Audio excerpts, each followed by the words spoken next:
Hari ini kita akan masuk ke materi statistika. Jadi sebelum lebih jauh tentang materi statistika, saya akan buatkan dulu peta konsep yang akan kita pelajari di materi statistika ini. Materi statistika yang pertama adalah konsep dasar statistika. Kemudian yang kedua adalah penyajian data.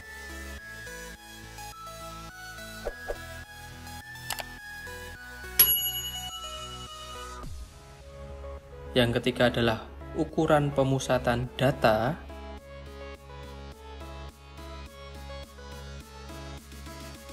Keempat adalah ukuran letak data.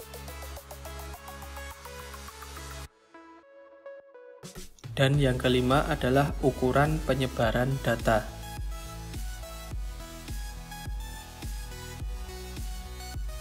Nah, ini peta konsepnya. Dari 5 ini kita hanya membahas tentang penyajian data, ukuran pemusatan data, dan ukuran penyebaran data. Kita bedah peta konsepnya ini terlebih dahulu. Untuk konsep dasar statistika ini sudah kalian dapatkan di SMP. Jadi untuk konsep dasar itu nanti ada pengertian statistik, kemudian pengertian dari statistika, kemudian ada populasi, sampel, datum, data, dan sebagainya. Itu sudah kalian dapatkan di SMP.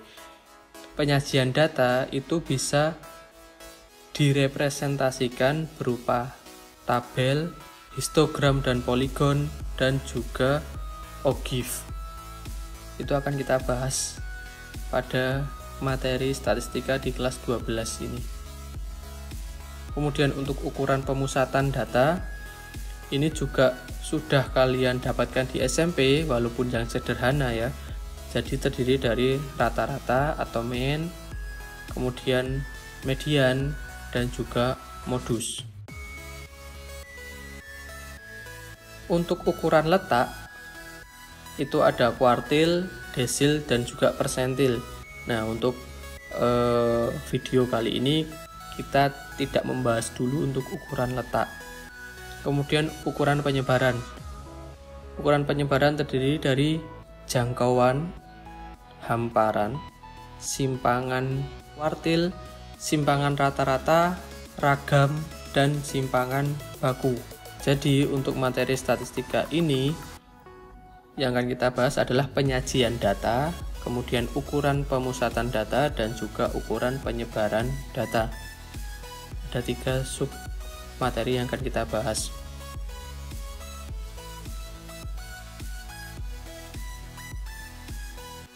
Kita akan masuk ke penyajian data. Penyajian data yang pertama adalah tabel. Data itu bisa dibagi menjadi 2, yaitu ada data tunggal dan juga data kelompok. Yang pertama kita akan bahas data tunggal dulu. Misal ada contoh seperti ini. Data siswa yang memperoleh nilai matematika. Di sini sudah ada data nilai siswa untuk pelajaran matematika. Ada 20 siswa yang mendapat nilai matematika. Kita bisa lihat secara sekilas, yaitu nilainya dari 4 yang paling rendah sampai 9 yang paling tinggi. Untuk mengubah data tersebut ke tabel, kita urutkan dulu. Nah, nanti bisa kalian urutkan datanya mulai dari terkecil ke data yang terbesar.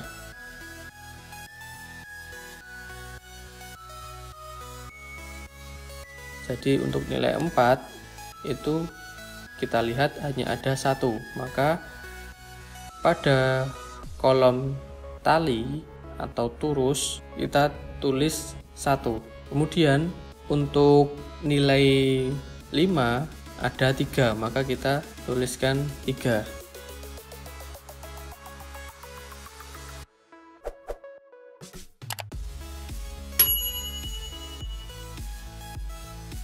Nilai 6 ada 4, jadi kita tuliskan 4.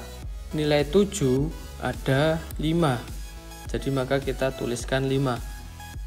Jadi seperti kalian menghitung voting itu ya, talinya harus kalian tulis seperti itu. Nilai 8-nya juga ada 5 dan juga nilai 9-nya ada 2. Setelah itu frekuensi atau jumlah yang mendapatkan nilai tersebut kita tulis. Untuk nilai 4 ada 1, untuk nilai 5 ada 3, untuk nilai 6 ada 4, untuk nilai 7 ada 5, untuk nilai 8 ada 5, dan juga nilai 9 ada 2 siswa. Jadi ini adalah penyajian data tunggal untuk tabel. Sekarang kita masuk ke data berkelompok. Kita masih menggunakan tabel ya untuk penyajian datanya. Jadi misal ada contoh data skor kegiatan kemah kelas 12 sebagai berikut.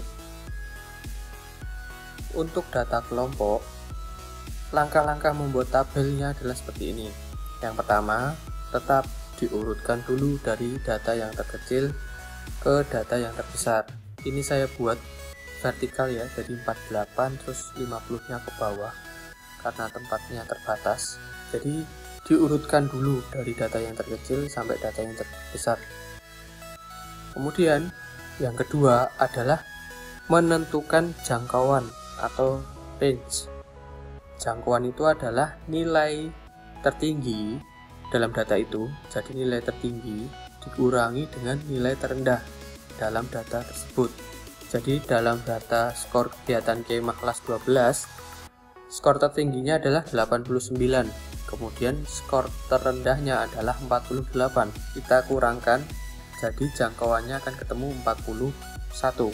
Kemudian yang ketiga adalah menentukan banyak kelas dengan aturan Sturges. Nah, rumusnya adalah K sama dengan 1 plus 3,3 dikali log N. Nah, untuk mencari lognya ini kalian harus menggunakan kalkulator atau tabel. Jadi di sini dibolehkan kalian menggunakan kalkulator. Kemudian untuk N-nya, N itu adalah banyaknya frekuensi. Nah, frekuensi untuk skor kegiatan kemah kelas 12 ini N-nya adalah 30. Jadi jumlah siswanya adalah 30. Setelah itu kita substitusikan ke rumus 1 plus 3,3 log. Karena N-nya tadi jumlahnya 30, maka kita ganti log 30. Nah, untuk log 30 hasilnya adalah 1,477. Bisa menggunakan kalkulator, kemudian dikalikan dengan 3,3. Ketemu hasilnya 4,8741. Kemudian kita jumlahkan dengan 1, ketemu K-nya adalah 5,8741. Ini kita bulatkan ke atas ya, karena 5,8, maka kita bulatkan menjadi 6. Jadi banyaknya kelas nanti adalah 6 kelas. Karena tadi kita ketemu 6 kelas, sekarang kita menentukan panjang tiap kelasnya. Nah, untuk menentukan panjang kelas, rumusnya adalah P sama dengan jangkauan dibagi dengan banyaknya kelas. Untuk jangkauan tadi kita sudah ketemu ya, 41. Kemudian banyaknya kelas adalah 6. Jadi 41 dibagi 6 adalah 6,83. Nah, kita bulatkan juga ke atas, maka menjadi 7. Jadi panjang kelasnya ada 7. Nah, dari data yang sudah kita cari ini, yaitu banyak kelasnya adalah 6 dan panjang kelasnya adalah 7, maka kita masukkan ke tabel dulu. Nah, skornya dimulai dari data yang paling kecil, yaitu 48. Karena panjang kelasnya ada 7, maka kita hitung mulai dari 48, 49, 50, 51, 52, 53, 54. Stop di 7. Stop di urutan ke-7. Nah, urutan ke-7 dia adalah 54. Jadi itu adalah kelas yang pertama. Kemudian kelas yang kedua, kelas yang ketiga itu mengikuti.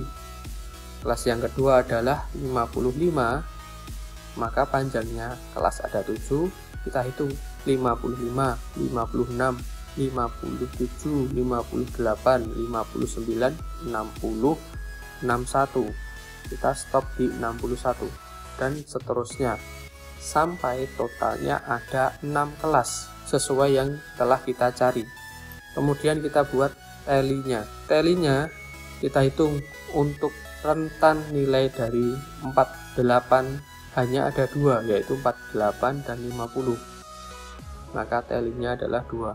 Untuk rentan 55 sampai 61 kita hitung ada 3.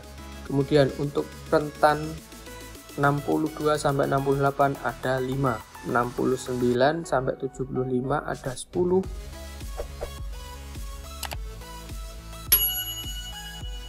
76 sampai 82 ada 7, dan 83 sampai 89 adalah 3. Kemudian kita buat titik tengahnya. Untuk mencari titik tengah adalah batas bawah kelas ditambah batas atas kelas dibagi 2. Jadi 48 ditambah 54 dibagi 2. Nanti ketemunya 51. Begitu seterusnya untuk kelas yang lain. Untuk frekuensinya kita isi sesuai tally-nya.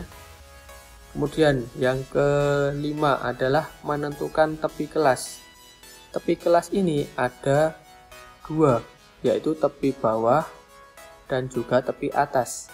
Untuk tepi bawah adalah batas bawah kelas dikurangi 0,5. Untuk tepi atasnya adalah batas atas kelas ditambah 0,5. Jadi kita buat kolom lagi untuk mencari tepi kelas. Untuk tepi kelas yang pertama adalah 47,5 karena 48 dikurangi 0,5. Kemudian untuk tepi kelas yang atas, tepi atasnya adalah 54 ditambah 0,5, berarti 54,5. Begitu seterusnya sampai ke bawah.